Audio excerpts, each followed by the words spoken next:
So, hello, my friends from east side part of Switzerland. It's the city with cathedral in St. Gallen. So, we have a blizzard last night,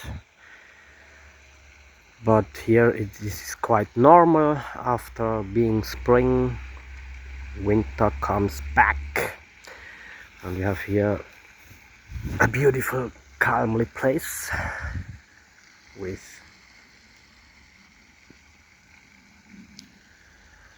the animals. The birds, they don't care about the weather. It's some kind of beautiful. So actually I don't like it. I more like warm weather, but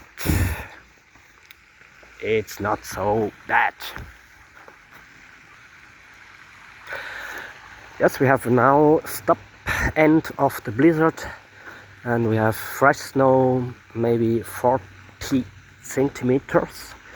Quite normal for children, is very good, but I hope sunshine. Greets from Switzerland. Bye bye.